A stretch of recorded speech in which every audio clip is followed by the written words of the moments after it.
Good morning everyone, my self Ankit Raj, student of Rama Ayurvedic medical college. आज हम लोग बात करेंगे एवियन। जैसा कि पिछले लेक्चर्स में हम लोगों ने देखा था एवियन क्या होता है, कैसे होता है, कौन कौन सी प्रॉब्लम्स होती है, आज उस पर हम लोग डिटेल्स लेक्चर लेंगे।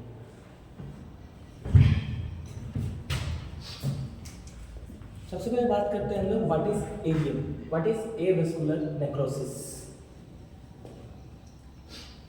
एवियन होता क्या है? एवियन एक्चुअली जहाँ पे आप देख पा रहे हैं हिप बोन जो है, जहाँ पे फीमर अटैच होता है, head of femur is attach with the sternum of the hip bone. अब हम लोग बात करते हैं कि एवेस्कुलर नेक्रोसिस, आगे जो हम लोग लेक्चर लेंगे उसमें क्या क्या चीजें हो सकती है, जैसे कि what is avascular necrosis, what are the stages of avascular necrosis, how avascular necrosis treated, कैसे एवेस्कुलर नेक्रोसिस को हम लोग ठीक कर सकते हैं, and what type the avascular necrosis look up to close, क्या क्या चीजें देखने को कॉम्प्लिकेशंस एंड कॉम्प्रिहेंशन देखने को मिलते हैं। Avascular necrosis is a disease that results from the temporary or permanent loss of blood supply to the bone.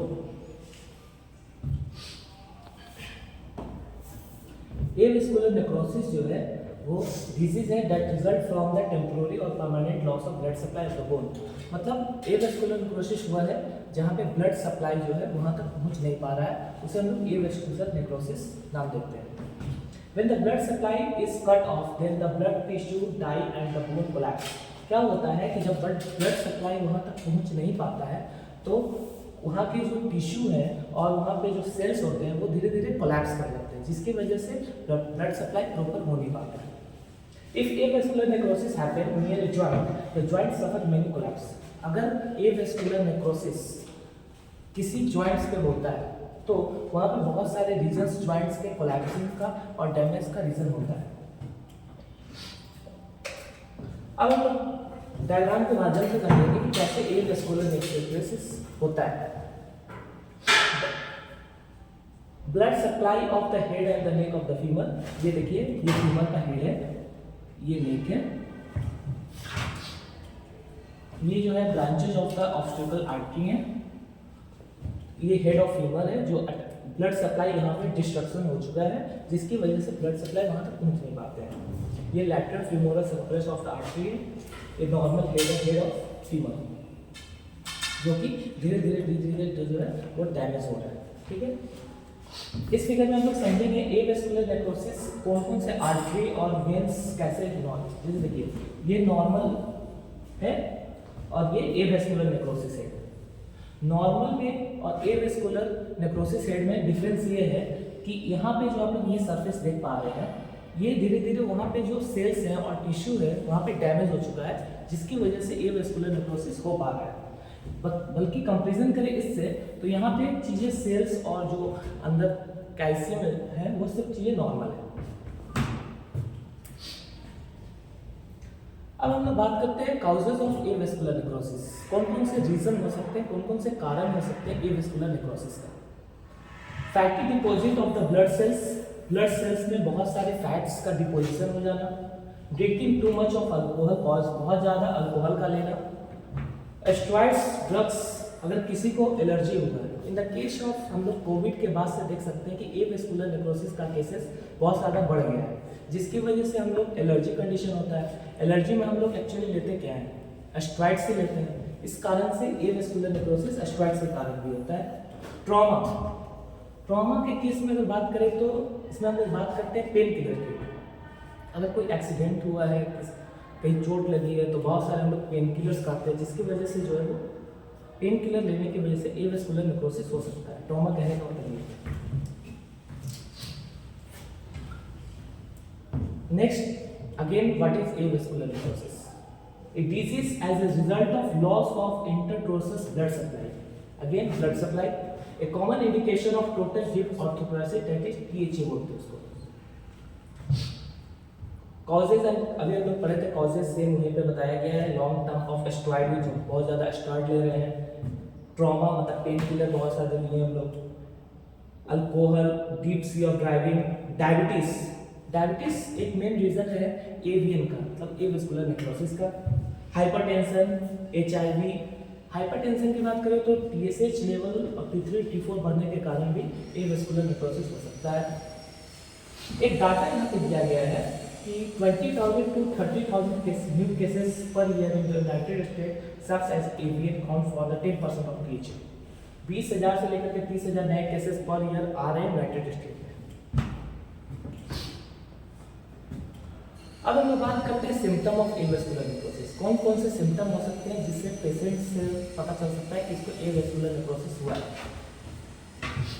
Pen and discomfort in joint, दर्द होता हो, कंफर्ट नहीं हो बैठने में, चलने में कंफर्ट नहीं हो, damage bone and several year, बहुत दिनों से बोन्स डैमेज हो, reduce blood supply, again blood supply, inflammation, सूजन हो, द कोलैप्स ऑफ बोन और near by the joint surface, वहाँ पे का बोन्स और जो सरफेस है वो कोलैप्स हो चुका है, वहाँ का टिश्यू जो है वो डैमेज हो रहा हो धीरे धीरे। पेन इन ग्रॉन एरिया, मतलब ये वाले एरिया में बहुत ज़्यादा दर्द होती है। अब हम लोग बात करते हैं एवेस्कुलर नेक्रोसिस और ऑस्टियोआर्थराइटिस, जिसको हम लोग ऑस्टियोरोसिस भी बोलते हैं। एंड साइन एंड सिम्टम, इसके क्या साइन और क्या सिम्टम देख सकते हैं। जैसे कि जितने भी ज्वाइंट्स हैं, leg joint, hand joint, femur joint, shoulder joint, knee joint, यहाँ पे पेन के कारण और एवेस्कुलर नेक्रोसिस हो सकता है। नॉर्मल हेड ऑफ बोन, ये है नॉर्मल हेड, जिसमें ये जो चीजें एक नॉर्मल है, मतलब बहुत कम है, ये वाला एरिया, और ये एवेस्कुलर नेक्रोसिस जिसमें ये एरिया, ये डैमेज हो चुका है, इतना सेल यहाँ पे ना डैमेज हो चुका है। यहाँ पे ब्लैक ब्लैक से आप लोगों को चीजें दिख रहा होगा, ब्लैक ब्लैक से कुछ। Several individual of not experience any symptom in the initial से, बहुत सारे ऐसे पेशेंट होते हैं जिनको शुरू में पता नहीं चल पाता उन्हें एवेस्कुलर नेक्रोसिस है नहीं है, नॉर्मल पेन हुआ करता है, तो उतना वो ध्यान नहीं देते। वर्सिंग द डिजीज, जैसे जैसे डिजीज बढ़ता है, डिजीज का कॉम्प्लिकेशन बढ़ता है in the affected area joints में।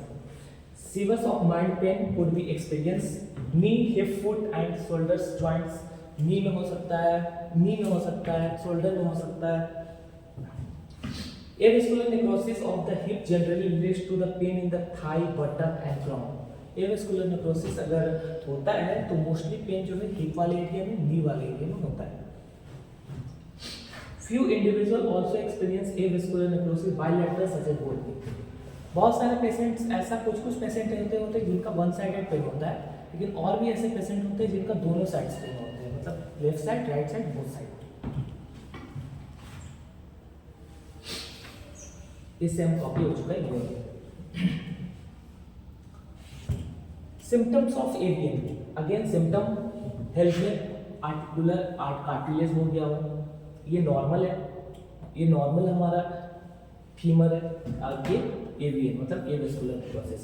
डिफरेंस क्या है, ये नॉर्मल ह्यूमरल हेड है, ठीक है, ये जो है वो interrupted of blood supply, blood supply वहाँ पर रुक चुका है। एवियन के सेगमेंट्स आ चुके हैं, ये देखिए ये वाले कोलैप्स फ्रैगमेंट्स, यहाँ पे जो टिश्यू है, यहाँ पे कार्टिलेज है, लिगामेंट है, वो वहाँ पे कोलैप्स हो चुके हैं। What are the symptom of avian hip, जैसा कि हम जानते हैं कि एवियन मोस्टली हिप वाले एरिया में होता है, तो इसके सिम्टम्स क्या है। Early stage avian of the hip may cause not any symptom, but as the condition progress, जैसे जैसे कंडीशन आगे बढ़ता है, people typically experience pain in the hip. जैसे जैसे बीमारी आगे बढ़ती है वैसे वैसे हिप वाले एरिया में दर्द बढ़ता है, थाइस में, नीज में और बटक वाले में दर्द बढ़ता है। The pain usually set gradually over time, धीरे धीरे धीरे धीरे दर्द बढ़ता जाता है। And the range of motion is affected, और धीरे धीरे लोगों को चलने में भी दिक्कत होती है।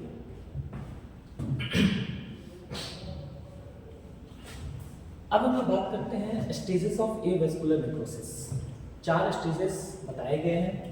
पहला एसिम्प्टोमेटिक आइडेंटिफिकेबल बाय एमआरआई, एसिम्प्टोमेटिक भी हो सकता है और एमआरआई के केसेस में हम लोग उसको पहचान सकते हैं, देख सकते हैं। रेडियोग्राफी करवा सकते हैं। चेंजेस इन स्क्लेरोसिस ऑस्टियोपेनिया सबक्यूनेलर और cyst. First stage, second stage, third stage और फोर्थ स्टेज। इसमें ये बताया गया कि फर्स्ट स्टेज में क्या होता है, सेकंड स्टेज में क्या होता है, थर्ड स्टेज में क्या होता है और फोर्थ स्टेज में क्या होता है। थर्ड स्टेज में क्या होता है कि जॉइंट स्पेस नैरोइंग, जॉइंट का स्पेस जो होता है धीरे धीरे पतला होता जाता है, मतलब वहाँ पे ब्लड सप्लाई जिसके कारण से नहीं पहुँच पाता है, राउंड हो जाता है, काउंटर एंड कॉम्प्रोमाइज, मतलब चिपक जाते हैं। कोलैप्स ऑफ सबक्रोनियल बोन्स, सबक्रोनियल बोन्स जो होते हैं वो कोलैप्स हो जाते हैं। ये 4 स्टेज एवीएन के बताए गए।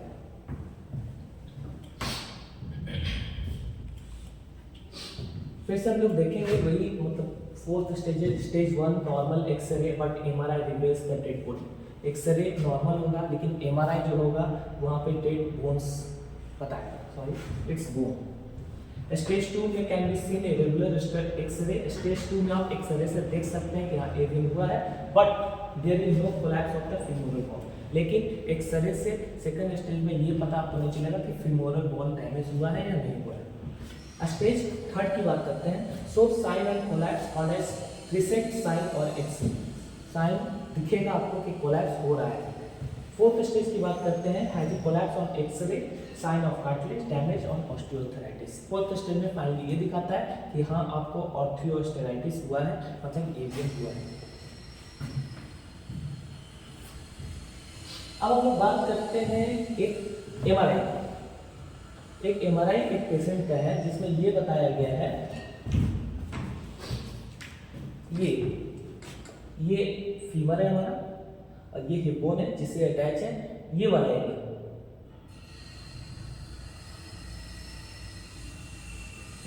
ये हेड ऑफ फीमर जो है धीरे धीरे कोलैप्स हो चुका है, जिसकी वजह से यहाँ पे आप लोग देख पा रहे हैं। मैं फिर से आपको दिखाता हूँ।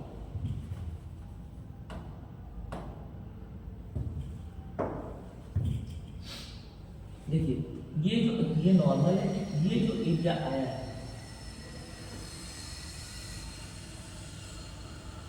ये धीरे धीरे यहाँ पे सेल्स और टिश्यू जो है वो डैमेज है। ठीक है, ये एक पेशेंट का है। सेकंड एक्सरे में दिखाता हूँ एमआरआई। ये देखिए, ये जो है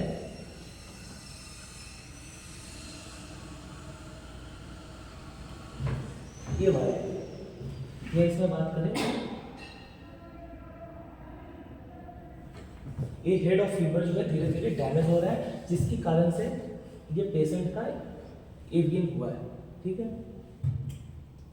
उसका एमआरआई का रिपोर्ट हम दिखाएंगे।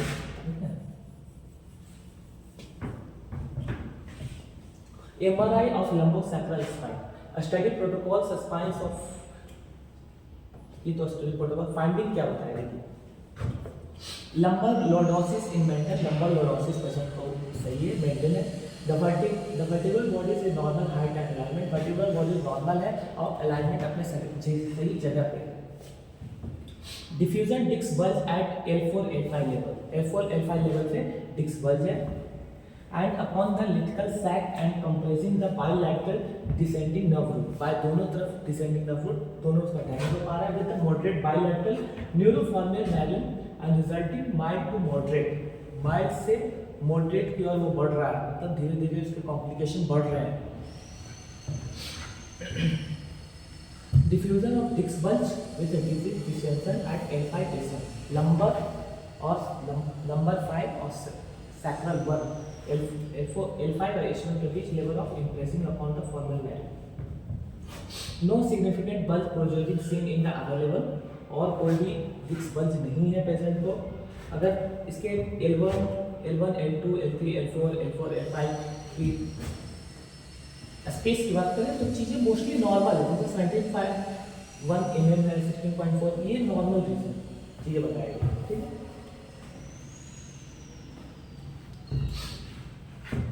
How to diagnose AVN. अब हम लोग बात करते हैं कि एवीएन क्या होता है, सब चीज़ हम लोग देख चुके हैं। अब हम लोग बात करते हैं कि एवीएन को डायग्नोस कैसे किया जाए, कौन कौन से ऐसी चीज़ें जिससे पता लगाया जा सकता है कि पेशेंट को एक्चुअली एवीएन हुआ है। तो हम लोग बात करते हैं सबसे पहले एमआरआई का। एमआरआई के थ्रू हम लोग देख सकते हैं कि एवीएन का लेवल कितने तक गया है। एक्सरे करवा सकते हैं पेशेंट को, और सबसे इम्पॉर्टेंट HbA1c। HbA1c एक ब्लड शुगर टेस्ट है जो 3 मंथ का दिखाता है, 3 मंथ का दिखाता है ये टेस्ट ब्लड शुगर का। नॉर्मल HbA1c वो ब्लड शुगर नहीं है जो इवनिंग और फास्ट मॉर्निंग में हम लोग चेक करते हैं, ये टोटल 3 मंथ्स का दिखाता है कि 3 महीनों में ब्लड शुगर लेवल कितना रहा है। अब हम लोग बात करते हैं एवेस्कुलर नेक्रोसिस ट्रीटमेंट इन आयुर्वेदा। आयुर्वेदा से एवियन का ट्रीटमेंट कैसे है और क्या होता है कि मॉडर्न में तो हम लोग जानते हैं सर्जरी, मेडिसिन, लेकिन हम लोग अब बात करेंगे कि एवियन आयुर्वेदा के थ्रू कैसे ठीक किया जा सकता है। Ayurvedic treatment of avascular necrosis that is avian. The first step is to understanding Ayurvedic treatment for avascular necrosis is knowing the cause of medicinal complex. Any disruption or damage in the artery lining can lead to an insufficient supply of oxygen to the blood pool tissue caused by impaired circulation in the body.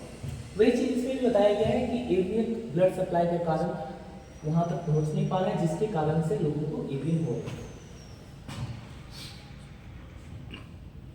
Ayurveda and ancient health, थोड़ी सी ये आयुर्वेदा के बारे में चीज़ें mention की गई है कि आयुर्वेदा जो है वो ancient health science based on the natural healing of principle पे काम करता है।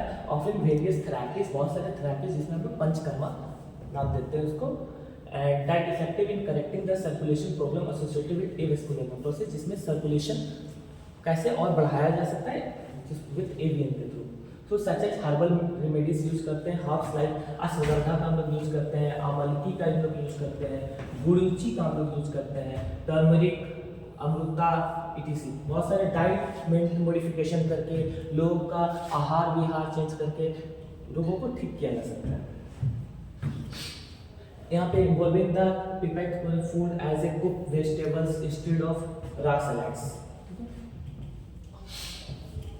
जैसे कि आप ये इमेज में देख पा रहे होंगे, पेशेंट है जिसको एवियन हुआ है, जिसको आयुर्वेदिक थेरेपीज के थ्रू हम लोग एवियन ठीक करेंगे। एक्सटर्नल अपीयरेंस ऑफ अवयव, हम लोग आयुर्वेदा में अवयव करते हैं। Massage with using the warm Ayurvedic oil like sesame seed से ऑल इंप्रूविंग द सर्कुलेशन। जो सेसमस सीड होते हैं वो सर्कुलेशन को बढ़ाने के लिए बताया गया है। पिच्चिल बात करवाते हैं, थेरेपीज करवाते हैं जिसको हम लोग मड थेरेपीज भी बोलते हैं। Yoga exercises, pranayama and reading the stress level. आज के दिन में स्ट्रेस लेवल भी बहुत बड़ा फैक्टर है किसी भी पेशेंट के एवियन के लिए।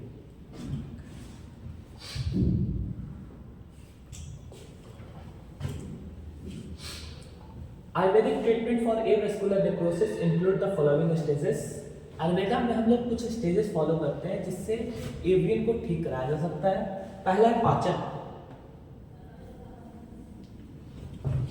पाचन यानी कि उसके डाइजेशन को इम्प्रूव करके ये चीज किया जा सकता है कि बात करते हैं हम लोग पाचन की। पाचन that's helps to digest the में improve form of nutrition from food and the first stages of the digestion. AMA blocks the proper nutrition supply to the tissue, reduce the function of quality. So Pachan helps to clear the amasya and helps to improving the optimal availability of nutrition to tissue. मतलब पाचन के through patient को mostly patient का digestion level कितना है, मतलब उसका digestion कितना इम्प्रूवमेंट करवा सकते हैं पाचन के थ्रू। उसके बाद हम लोग दीपन करवाते हैं पेशेंट को, उसके बाद रुक्षण करवाते हैं। दीपन में क्या करवाते हैं कि ये जो डाइजेशन को इम्प्रूव करता है medicine deepan quality enhance the digestion, helps to proper formation of nutrients. जो बॉडी में न्यूट्रिएंट्स नहीं बन पा रहे उसमें भी ये हेल्प करता है। Deepan also help in optimum formation of dhatus. अगर हम लोग 7 धातुएं पढ़ते हैं, रस, रक्त, मांस, मेद, अस्थि, मज्जा, तो 7 धातुओं को हम लोग ये दीपन के थ्रू उसे न्यूट्रिशन प्रोवाइड करवाते हैं बाय द रिस्पेक्टिव धात्वाग्नि, उसके अग्नि and proper formation of tissue and stability of tissue और उसके टिश्यू को कैसे और मेंटेन किया जाए, ये चीज मेंटेन किया जाता है। इसके बाद हम लोग बात करते हैं रुक्षण की। Rukshan caused by the dryness, roughness and porousness, मतलब रुक्ष मतलब बॉडी का रुक्ष हो जाना, मतलब रुखापन बॉडी में। Indicate when there is excess accumulation of kapha dosha, बहुत सारे कफ दोष अगर बॉडी में बढ़ जाते हैं and obstruction in the channel Avian ruction is used to clear the channel that cause circulation to the bone tissue and get better.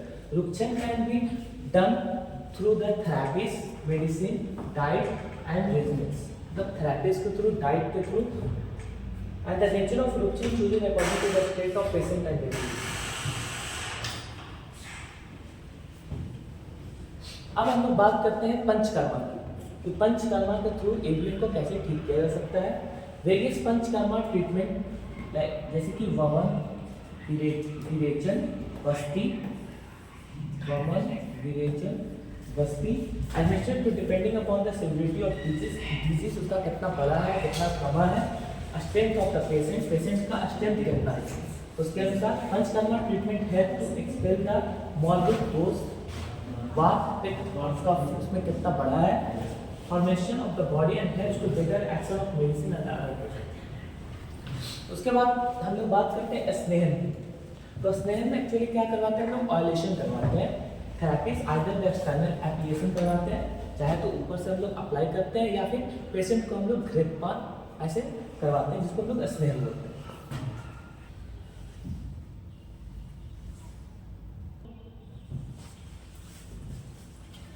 It title avascular medicine for the avascular Ayurvedic medicine for the avascular necrosis की बात करें तो हम लोग इसमें जो है वो medicine selected depending on the cause, कितना सिवियरिटी डिजीज बढ़ा है उसमें हम लोग यूज करते हैं therapies through Ayurvedic medicine commonly use avascular necrosis. जैसे कि महातिक्तादिघृतम,